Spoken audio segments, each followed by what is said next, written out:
تو جلدی کہیں اور پہنچ جاؤ گے، پھر ہمیں فاتحہ کرنے کی ضرورت پڑے گی۔ ہم تو فاتحہ مانتے ہیں، ہم نے اس لیے نام لیا، ہم فاتحہ مانتے ہیں تاکہ کوئی یہ لگے ہم فاتحہ مانتے ہیں اس لیے نام لیا ہے۔ کیسا فاتحہ مانتے ہیں ابھی بتا دیں گے، قرآن میں پڑھتے ہیں، جب بخشنے لی ہے، سب کچھ کرتے ہیں، لیکن طریقہ ہم بتاتے ہیں طریقہ کیا ہے، وہ فاتحہ ہو گیا پورا بتائیں گے۔ پہلے یہ بات لیٹرین میں بھی ہے، اشکال سمجھ میں آیا، اعتراض سمجھ میں آ گیا کیا اللہ لیٹرین میں بھی ہے؟ میں کہتا ہوں، میں تم سے پوچھتا ہوں، آپ میں سے کسی سے پوچھتا ہوں، کوئی یہاں حافظ قرآن موجود ہو نہ ہو تو اگر ذاکر کیا حافظ جاہل حافظ ہوگا نہیں پاتا ہے، آپ اس کا بیان کھول کر دیکھیں، وہ قرآن صحیح پڑھ نہیں پاتا ہے، 2-3 آیتیں پڑھتا ہے باقی نہیں پڑھتا، وہ ورس نمبر سورت نمبر بتا دے گا لیکن قرآن نہیں پڑھے گا، قرآن اس کو صحیح پڑھنا آتا ہی نہیں ہے۔ جس کو صحیح قرآن پڑھا اس کو سمجھنا کیسے آئے گا؟ جو صحیح انگلش دیکھ کر پڑھنا سکتا ہو اس کو انگلش سمجھنا کیسے آئے گی؟ ہمارے مدارس میں، ہمارے مکاتب میں، ہماری مسجدوں میں پہلے قرآن پڑھنا سکھایا جاتا ہے، پھر قرآن جاتا ہے، پھر قرآن سمجھانا سکھایا جاتا ہے۔ پہلے قرآن پڑھنا سکھایا جاتا ہے، پھر قرآن سمجھنا سکھایا جاتا ہے، پھر قرآن سمجھانا سکھایا جاتا ہے۔ مکتب میں بچہ قرآن پڑھتا ہے اور بچہ قرآن سمجھتا ہے، اور سمجھنے کے بعد فارغ ہونے کے بعد اسٹیج پہ بیٹھ کر قرآن سمجھاتا ہے۔ ہمارے اکابرین نے، بزرگوں نے ترتیب بنائی ہے، پہلے قرآن پڑھو، پھر قرآن سمجھو، پھر جو قرآن پڑھ نہ سکے، وہ قرآن سمجھ نہ سکے، وہ قرآن سمجھانے کے لیے بیٹھ گیا ہے۔ بتاؤ امت میں کتنی ضلالت اور گمراہی آئے گی؟ پہلے قرآن پڑھنا ہے، پھر قرآن سمجھنا ہے، پھر قرآن سمجھے۔ فرسٹ اسٹیپ اور سیکنڈ اسٹیپ، ان 2 اسٹیپ کو چھوڑ کر کے آگے کراس کر گیا ہے۔ بتاؤ وہ قرآن کیسے سمجھا سکتا ہے؟ بڑا سنگرام لگ رہا وقت کو بیان ہے، لیکن پہلے مرتبہ میں نہیں ہوتی۔ کبھی کبھی پہلی مرتبہ کسی کو انجیکشن لگائے تھوڑا سا درد ہوتا ہے نا، کبھی آپریشن نہ ہوا ہو، پہلی مرتبہ آپریشن ہو تو بندہ ڈرتا ہے شاید ہماری روح نکل نہ جائے، 2-3 مرتبہ جھیل لیتا ہے تو سمجھتا ہے ٹیبلیٹ کڑوی ہی ہوتی ہے، کھانی پڑے گی، ہے نا ایسا؟ ٹیبلیٹ کڑوی ہوتی کھانی پڑے گی۔ 2-4 مرتبہ سننے کے بعد اس کی ایک میں مثال دیا کرتا ہوں کہ بتائیے کسی کو ڈاکٹر بتا دے کہ بالکل خالص اوریجنل دودھ کے ساتھ آپ کو صبح یہ دودھ دوا لینی ہے، اب بالکل اوریجنل پیور دودھ ہو، اس دودھ کے ساتھ اگر کوئی دوا دے گا، آپ دیہات کے ہیں، پہلی مرتبہ دودھ پیے گا تو پیٹ گڑبڑ ہوگا یا نہیں؟ مرتبہ خالص اچھا دودھ پیے گا تو پیٹ گڑبڑ ہو جائے گا۔ میں کہتا ہوں جو پہلی مرتبہ خالص اچھا دودھ پیے گا اس کے پیٹ میں گڑگڑ ہوگی، اور پہلی مرتبہ جو خالص اچھا اوریجنل مسئلہ سنے گا اس کے منہ میں گڑگڑ ہوگی اور منہ میں گڑگڑ ہوگی، اور بار بار دودھ پیے گا تو گڑگڑ بھی بند ہو جائے گی، اور بار بار اچھا مسئلہ سنے گا تو گڑگڑ بھی بند ہو جائے گی۔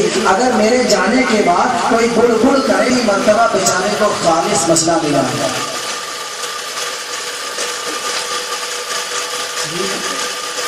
تجربے کی بات بتا رہا ہوں، آپ ہمارے ہم ہو رہے ہیں، بیان کر رہے ہیں، اکثر لوگ اس میں پچھلے اس انداز سے بات، میری رفتار اور مائک اچھی ہو اتنی ہوتی ہے کہ توجہ آپ کو کرنی پڑے گی۔ شروع میں شاید احساس ہوا ہو لیکن میں نے دیکھا نہیں، آپ تو آہستہ آہستہ سمجھنے والے ہیں، تھوڑا لو پوائزن آپ کو چاہیے، میں آپ کو دے رہا ہوں، اور ہائی پوائزن نہیں دے رہا ہوں آپ کو۔ یہ سوال آیا، اشکال آیا، بتاؤ کیا اللہ لیٹرین میں بھی ہے؟ سوال سمجھ میں آ گیا؟ میں پوچھتا ہوں بتاؤ آپ حافظ قرآن ہیں یا نہیں؟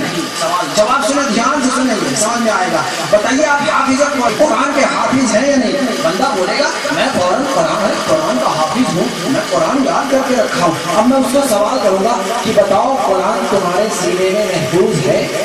کیا بولے گا؟ دنیا کے پیچھے قرآن ہے تو میں فوراً سوال کروں گا بتاؤ تم قرآن کی حفاظت سینے میں کر رہے ہو؟ بولے گا سینے میں قرآن کی حفاظت کر رہے ہیں۔ اب میں پوچھوں گا بتاؤ تمہارے گھر میں پیسہ موجود ہے؟ وہ بولے گا موجود ہے، پیسے کی حفاظت کہے گا کر رہے ہیں۔ اب میں آگے اس سے دوسرا سوال کروں گا بتاؤ قرآن کو بیت الخلا میں لے جانا جائز ہے؟ آپ بولے بھائی قرآن کو بیت الخلا میں لے جانا جائز ہے؟ وہ بولے گا بیت الخلا میں لے جانا جائز نہیں ہے۔ میں بولوں گا جب تم بیت الخلا میں جاتے ہو سینہ پھاڑ کر قرآن باہر رکھ کر جاتے ہو کیا؟ تم تو کہہ رہے ہو قرآن میرے سینے میں محفوظ ہے۔ محفوظ وہ چیز ہوتی ہے جو ارے پیسہ موجود ہے تبھی تو محفوظ ہے۔ تمہارے تبھی تو محفوظ ہے، کپڑے موجود ہیں تبھی تو محفوظ ہیں، بیوی بچے موجود ہیں تبھی تو محفوظ ہیں، موجود ہوتے ہیں۔ تم نے کہا سینے میں قرآن محفوظ ہے، محفوظ تبھی ہوگا جب موجود ہوگا۔ اب بتاؤ قرآن کیا سینہ پھاڑ کر باہر رکھ کر جاتے ہو بیت الخلا میں؟ وہ فوراً بولے گا نہیں نہیں بھائی مولانا صاحب قرآن موجود، قرآن کا کوئی جسم نہیں ہے، قرآن نظر آنے والی چیز نہیں ہے، قرآن جسم سے پاک ہے۔ میں بولوں گا جب قرآن جسم سے سینے میں پاک موجود ہے، اسی طرح اللہ ہر جگہ موجود ہے، اللہ جسم سے پاک موجود ہے، قرآن کا کوئی جسم نہیں ہے تو اللہ کا بھی کوئی جسم نہیں ہے، تو ہر جگہ موجود ہے۔ اب ادب کے خلاف ہوا، کوئی ادب کے خلاف نہیں ہے، جواب ہوا اس سے پوچھو سینے سے قرآن پھاڑ کر باہر بولے گا نہیں نہیں قرآن ہے سینے میں لیکن نظر آنے والا نہیں ہے۔ آپ بولے اللہ ہر جگہ ہے لیکن نظر آنے والا نہیں ہے۔ اب کیوں؟ وہ اس لیے سوال اللہ کو لڑکی میں منوتا ہو جائے گا، اللہ تو ناپاک ہو جائے گا، اس سے پوچھو سینے میں قرآن ہے تو خون سے تو گندا ہو جائے گا، وہ تو لت پٹ ہو جائے گا، پھر سینے میں قرآن ہے کیوں؟ وہ جواب دے گا نہیں نہیں سینے میں قرآن ہے نظر آنے والا نہیں ہے، اس لیے وہ لگے وہ گندا ہوتا نہیں ہے۔ میں کہتا ہوں اللہ بھی ہر جگہ موجود ہے، نظر آنے والا نہیں ہے، اس لیے وہ گندا لت پٹ گندگی میں ہوتا نہیں ہے۔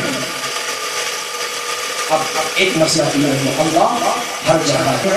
اب کلمے کا دوسرا جز محمد رسول اللہ، کلمے پر تبلیغی بیان کر رہا ہوں، ایک ہی کلمے پر گفتگو کر رہا ہوں، لا الہ الا اللہ محمد رسول اللہ۔ اپنے پورے 6 نمبر اگر کروں گا تو 6 گھنٹے لگے گے، 6 نمبر ہماری لوگ تو 24 نمبر بولتے ہیں، تو بولے 6 نمبر ہے نا تبلیغی جماعت میں، چلو تمہارا احسان ہے کم سے کم تم بات تو مانتے ہو، مجھے 24 نمبر کہتے ہو، کلمے میں حروف گن لو کتنے ہیں؟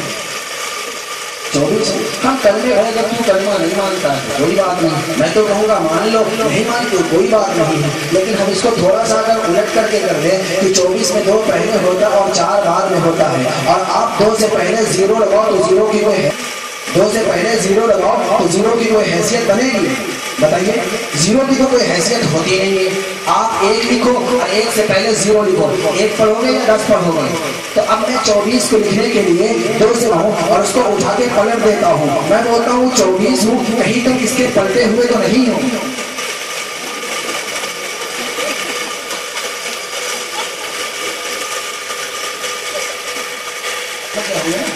اچھے سے آپ لوگ ماشاء اللہ ماہر ہیں، بہت جلدی سمجھ جا رہے ہیں، ہمیں سمجھانے کی کوئی ضرورت نہیں، ایک بار میں اتنا سمجھ ہے پھر دوسری بار آؤں گا تو آپ لوگ کتنا سمجھیں گے؟ نہیں یہ سمجھا ہوا آگے چلیے، یہ بھی سمجھا ہوا چلیے خدا کرے۔ میں ایسا نہیں کہتا ہوں بھائی کلمے کی دعوت دیتا ہوں، کلمے کی دعوت آپ دیجیے، قرآن کی دعوت دیتا ہوں، قرآن کی دعوت آپ دیجیے، کیا ضرورت ہے کسی کو برا کہنے کی، کیا ضرورت ہے کسی کی برائی کرنے کی، کسی کے اوپر کیچڑ اس کے خلاف بولنے کی، کسی کے اوپر زبان درازی کرنے کی؟ غیبت کرو گے گنہگار ہوگے، الٹا سیدھا بولو گے گنہگار ہوگے، جھوٹ بات کرو گے گنہگار ہوگے۔ قرآن کی تعلیم پیش کرو، رسول اللہ صلی اللہ علیہ وسلم کی سنت پیش کرو، اللہ بھی راضی راضی، اور جس کے لیے اللہ راضی ہو جائے، رسول اللہ راضی ہو جائے، اس کا بیڑا پار ہو جائے گا، اس کا دنیا میں یا آخرت میں کوئی بگاڑ نہیں سکتا ہے۔ 2 چیزیں کلمہ طیب میں، دوسرا جز محمد، میں نے بتایا محمد رسول اللہ صلی اللہ علیہ وسلم نے اللہ کو دیکھا بھی ہے اور اللہ کو سنا بھی ہے۔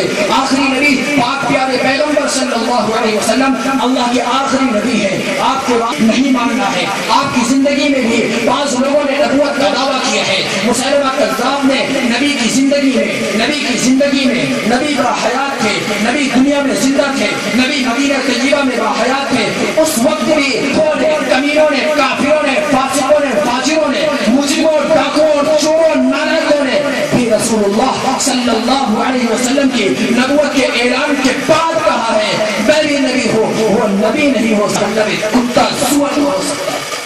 عقیدہ بناؤ حضور آخری نبی ہے، کوئی مذاق کی چیز ہے؟ حضور کے بعد کسی کو نبی مان سکتے ہو؟ بولیے حضور کے بعد کسی کو نبی مان سکتے ہو؟